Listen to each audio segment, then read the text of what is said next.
ขอถามความรู้สึกก่อนที่ว่าสิได้ติดต่อพอได้แล้วรู้สึกจังได๋รู้สึกดีใจรู้สึกดีใจอันนี้ก็มาอ้างน่ะฮะอันนี้ก็หายากอยู่สั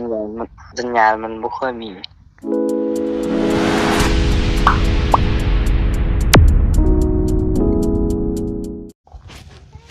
สบายดีพี่น้องขอต้อนรับเข้าสู่ช่องทิปแชร์หนอเด้อพี่น้องตอนนี้ทิปอยู่หน้าแซงเด้อพี่น้องสุดกระสุดมาหน้าในตอนนี้ก็สิมาโทรหาพอที่รายุทธแล้วก็น้องไส้หวัดพี่น้องให้เพิ่นได้คุยกันแต่ว่าในการโทรนี้ทางน้องนี่ก็บ่ค่อยมีสัญญาณแฮงสัญญาณมีแต่บ่ค่อยแฮงก็สิโทรทางเฟซได้อยู่แต่ว่าบ่เห็นหน้ากันหันนะส่วนทางพอนี่ทิปอยากให้พอหันไปหา Facebook คนไกลๆแล้วก็มาโทรประชุมซ้ายสิได้เห็นหน้าลูกแต่เพิ่นว่ามื้อนี้หันบ่มีคนอยู่มื้อนี้บ้านไกลๆเพิ่นไปนอกเบิดเดี๋ยวเฮาสิมาโทรหาผู้ใดก่อนเนาะโทรหาพอน้องก่อนเดี๋ยวน้องส่งนี้มาอยากไปอยู่แต่ยังบ่มีเงินสิลงอยู่อันนี้ก็นะจักสิได้ลงจักบ่คันไปพร้อมเอื้อยหันไปนำรถเอื้อยก็ได้ถ่ายเดือนเรายังบ่มีเงินไปลืมถามว่าได้งานแล้วบ่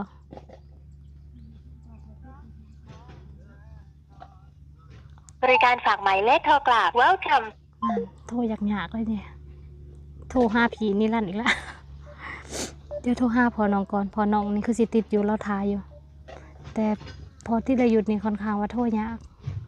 ปู่ว่าแถวนั้นบ่ค่อยมีสัญญาณโทรศัพท์บ่หรือจังได๋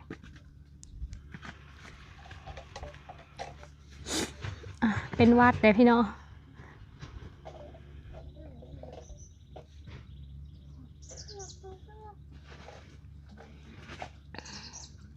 โทรหาพ่อใหม่กันโทรหาพี่นิรันดร์ก็บ่ติด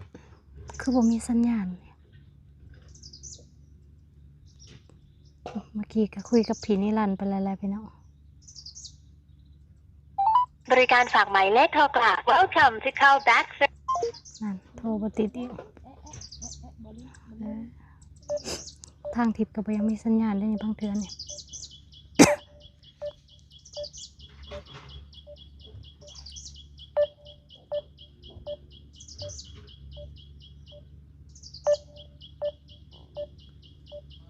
โทรบ่ติดโทรไม่ติด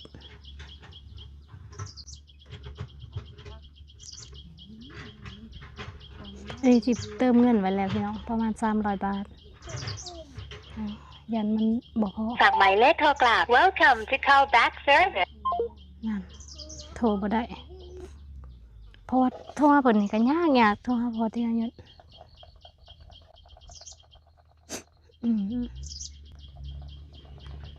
เลขโทรกลับ Welcome to call back service มันบ่ได้พี่น้องมันก็ใช้ดีอยู่บ่อย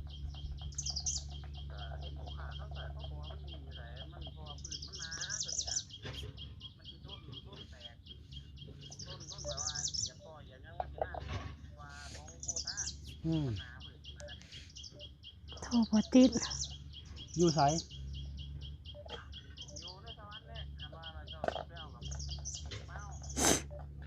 ออกมาที่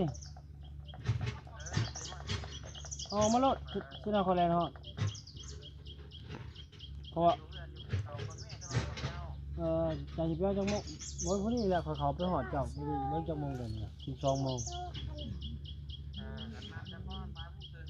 บ่ายโมงครึ่งเขาหอดเจ้าโอเคเอาเลือกเช่นนี้ดีเด้อมันค่าได้สั่งเนาะเลือกมาผู้ใดเอาบ่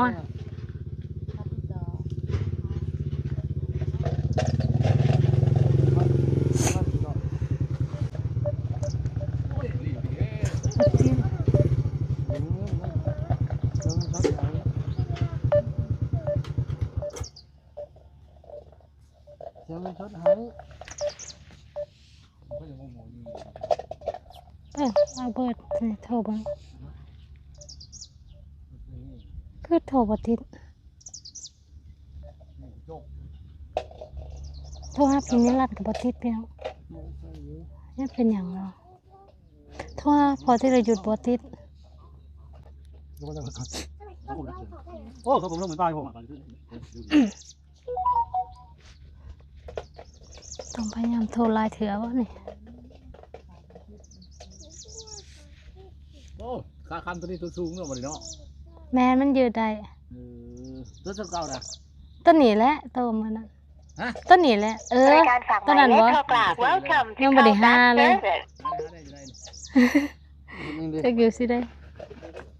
ได้แล้วสุดท้ายคุณ อืม ตั้งสุดท้ายได้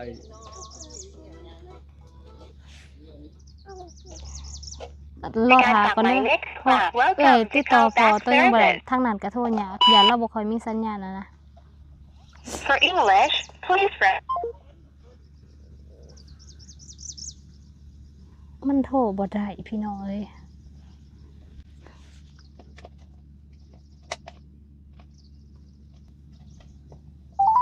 บริการฝากหมายเลขโทรกลับ Welcome to callback service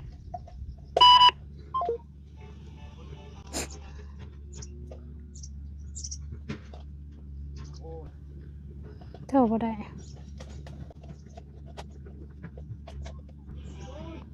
บริการฝากหมายเลขโทรกลับ Welcome to callback service For English please press 2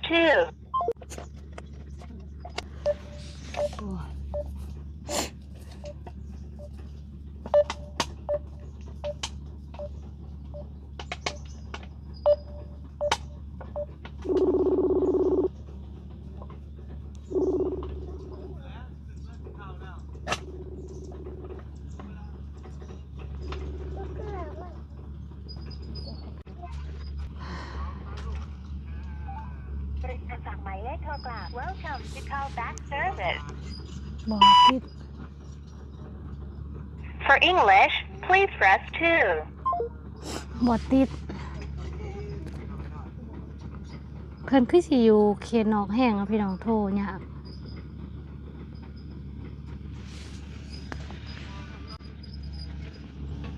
บริการฝากหมายเลขโทรกลับ Welcome to callback service แล้วลงสวรรค์ก่อน ก็ยัง อันว่ามีงานมือนะงานรูดนะเขาจะรูดในนี้อยู่บาสิพาไปเบิ่งมืออื่นเขาวาง บอกนี่เอายางรถก็ผักมาให้ มืออื่นพูดเขาวางมือนี้เขาข้างสังฆทานกับมือนี้กับมืออื่นตอนเสาร์งานตอนแรงๆเขาเนี่ยเอาที่เพื่อเป็นหอเทคตาบอกว่า แมนบ่ฮอดเฮกตาร์นี่เท่าไร ต้องเบิ่งบัญชีก่อน เออ เอาไปว่าบ่ได้เบิ่งหน้าดินก่อนเบิ่งจังหวะ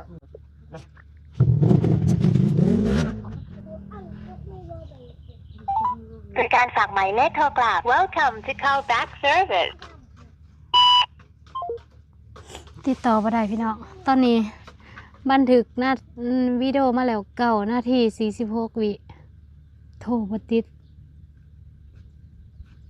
ต้องโทรหาพ่อน้องได้ก่อนเพราะว่าน้องนี้ติดต่อได้อยู่ตอนนี้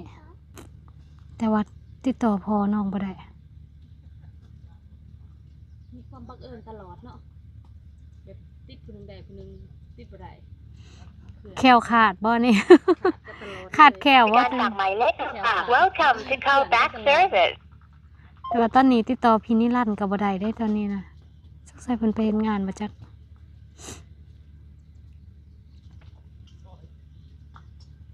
เพิ่นเป็นหยังเนาะเพิ่นปิดโทรศัพท์บ่หรือว่าบ่ค่อยมีสัญญาณบ่พี่น้อง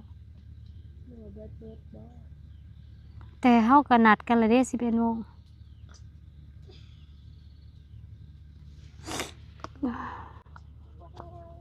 บริการฝากหมายเลขโทรกลับ Welcome to callback service แปลว่าหยังพี่น้องแปลว่าเพิ่นปิดเครื่องบ่คันเป็นแบบนี้ For English please คื press อว่าบ่มีสั 2 ญญาณ ต้องดูกันนั่นกกนี้เอาออกได้หมดกกนี้ นกบวงเป็นตาแสบแท้สีเหลืองอ่ะ แสบเลยผู้ชิวานหมวงอันนี้ก็เขาเอ่ย น้ำก็เบิดเลย นกไผ่บ่ น้ำยังหมดน้ำ บ น้ำ ริการฝากหมายเลขโทรกลับ Welcome to callback service ที่ข้าไป อ๋ เอา อบ่ได้ ถือว่าจังหวัดแรกตอนแรกตอนแรกเลยใหญ่มากเลย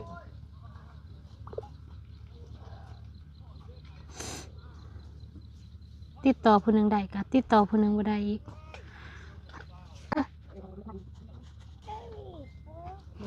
เรานี่มาแต่ช่วง11:00 นบ่เรานี่ บริการฝากหมายเลขโทรกลับ Welcome to callback ค่าติดต่อ service นี่มาแต่ โม เดี๋ยวแกะให้ดูดิ เลือดเตะเขาเจ้าธรรมดาก็มาแต่เช้าก็ได้ บ่ติดพี่น้องเดียวติดต่อพอน้องใดคอยมาบันทึกอีกทีหนึงตอนนี้ติดต่อบ่ได้ เลือดกันสุดเพราะว่าเราต้มไปเดือนหนึงแล้ว ตอนนี้พักเที่ยงกินข้าวแล้วพี่น้องอยู่เที่ยงหน้าเดียวสิมาลองเที่ยงหน้าว่าซั่นสิมาลองโทรหาคุณพ่ออีกทีหนึงคันโทรบ่ได้แล้วทิพย์ก็เสียเบอร์พ่อให้น้องติดต่อกันเองเลยโอ้ยเป็นหวัดเดี๋ยวลองโทรเบิ่งอีกทีหนึงบางทีติด บริการฝากหมายเลขโทรกลับ Welcome to callback service For English please press 2สรุปคือบติดพี่น้อง แต่ว่ามื้อนี้ได้นัดกันไหวแล้วอะนะ เดี๋ยวโทรบอกลูกเพิ่นก่อน ยันเราถาเพราะว่าลูกชายเพิ่นน่ะเอามาอยู่นอก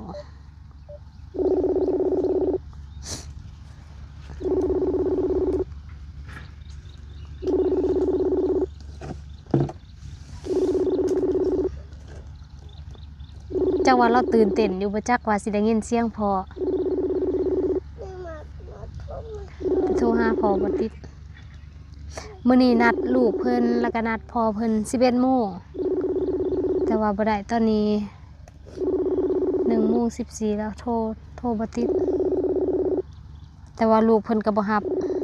หรือว่ามันรับบ่ได้เพราะสัญญาณอ่อนบ่จัก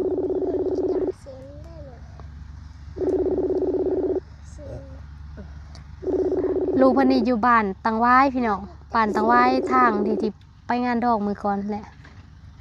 ฮัลโหลสบายดีฮัลโหล ฮัลโหล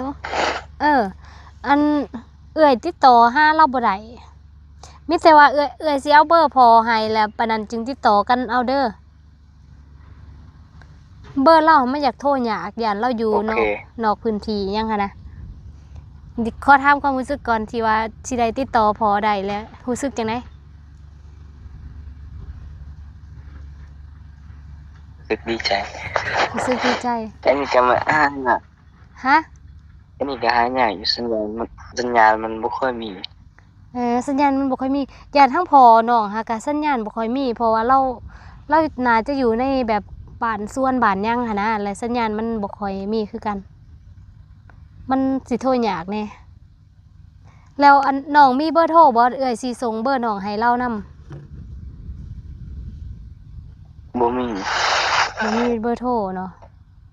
ไปสอบสื่อมาใส่ อันน่ะน้องต้องได้ไปสอกซื้อเบอร์โทรมาไว้เผื่อเพิ่นติดต่อเด้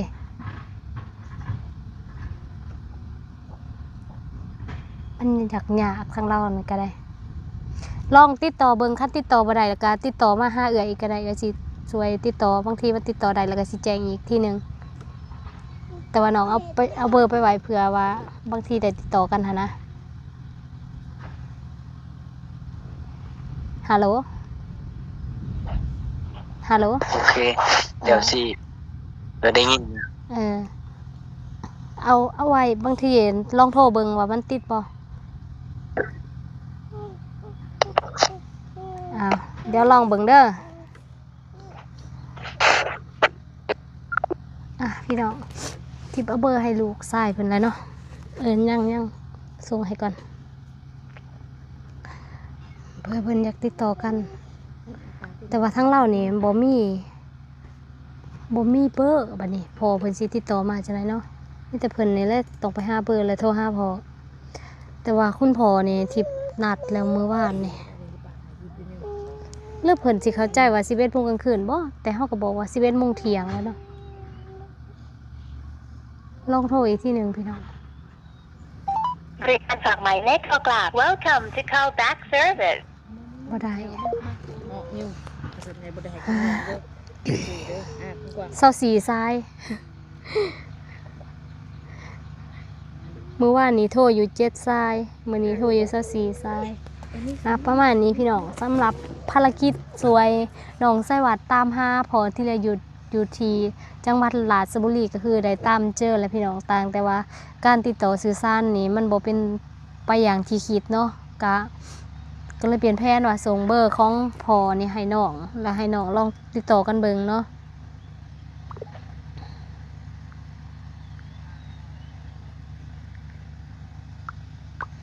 เนี่ยเราส่งเบอร์เรามาให้กับเป็นเบอร์ที่โทรมานั่นแหละแต่ว่าเราบ่รับเนาะมื้อนั้นเดี๋ยวสิลองส่งเบอร์นี้ให้พ่ออีกทีหนึงกับประมาณนี้พี่น้องคือสำหรับเคสนี้ทิพย์ก็สิสรุปเลยว่าทิพย์จะบ่ได้อัปเดตอีกเนาะซะจะว่ามันมีข้อมูลที่สำคัญมากแต่ว่าทิพย์จะบ่พยายามติดต่ออีกเนาะก็ถือว่าเฮาได้พยายามที่สุดแล้วพี่น้องมื้อนี้ก็เป็นมื้อที่นัดกันระหว่างน้องกับพ่อและน้องนี่ก็ออกจากบ้านมาหาบอนที่มันมีสัญญาณเพื่อที่จะได้คุยกับพ่อในมื้อนี้แต่ว่าที่พัดติดต่อพ่อบ่ได้คือก่อนที่จะโทรบ่เมื่อเสาร์นี่ก็ติดต่อกับพี่นิรันดร์อยู่สำหรับเรื่องพ่อมันก็ให้เพิ่นแจ้งเพิ่นยังก่อนเฮาสิโทรนี่นะก็ติดต่อกันได้อยู่พี่นิรันดร์บอกให้พ่อไปหาคนมาแอดเพื่อที่จะได้โทรกับทิพย์นี่นะแต่ว่าที่นี่ก็แล้วเลยเพิ่นบอกว่าบ่มีเนาะเพราะว่ามื้อนี้คนที่อยู่ไกลๆเขาเจ้าไปเป็นทหารไปยังนะพี่น้องเขาก็เจ้าบ่อยู่บ้านก็เลยบ่ได้บ่เป็นหยังที่ก็ว่าบ่เป็นหยังเดี๋ยวจะโทรเบอร์โทรแต่ว่าตอนนี้เบอร์โทรก็โทรบ่ได้บ่ฮู้ว่าที่มันเว้าจังซี่มาน่ะมันปิดเพิ่นปิดเครื่องโทรศัพท์ปิดเครื่องบ่หรือว่าโทรศัพท์บ่มีสัญญาณก็บ่ฮู้เนาะเพราะว่าทิพย์อยู่ฝั่งลาวเด้พี่น้องคันว่าอยู่ลาวนี่ปิดเครื่องก็สิบอกว่าปิดเครื่องเลยถ้าบอกว่าบ่สามารถติดต่อได้ก็แปลว่ามันอยู่ในพื้นที่บ่มีสัญญาณแต่ว่าอยู่ทางฝั่งไทยที่ทิพย์โทรไปนี่ก็คือว่าเพิ่นบอกว่า out of service เนาะก็คือแบบน่าจะบ่มีสัญญาณบ่ในนี้ก็บ่ได้แจ้งว่าปิดเครื่องหั้นนะย่านบ่มีสัญญาณหลายกว่าก็บ่ฮู้ว่าเพิ่นอยู่พื้นที่ห่างไกลสัญญาณบ่เลยจังได๋ก็บ่ฮู้เนาะอันนี้ก็เป็นความคืบหน้าของน้องในมื้อนี้เชื่อว่าหลายคนก็คือสิตั้งตารอคอยแล้วก็รอชมคลิปนี้เพื่อที่จะได้เห็นพ่อกับลูกเพิ่นได้เว้าได้ว่าได้พูดจาได้ทักทายถามข่าวกันแต่ว่ามันก็บ่เป็นไปอย่างที่คิดนะพี่น้องทิพย์ก็สุดความสามารถที่เฮ็ดได้แหละว่าสิพาน้องหันไปกรุงเทพแล้วก็อาจจะพาไปฮอดบ้านของพ่อแต่ว่าก็นี่แหละพี่น้องทิพย์ควรจะเฮ็ดจังได๋ต่อไปก็ให้พี่น้องแนะนำกันเข้ามาอีกเด้อเพราะว่าทิพย์ก็ได้ใส่ความคิดเห็นของพี่น้องนั่นแหละบนบรรทัดฐานการเฮ็ดเวียกหรือว่าการพิจารณาในการช่วยเหลือเคสต่างๆสำหรับคลิปนี้ขอจบไว้เพียงเท่านี้เด้อพี่น้องเจอกันใหม่ในคลิปต่อไปสวัสดี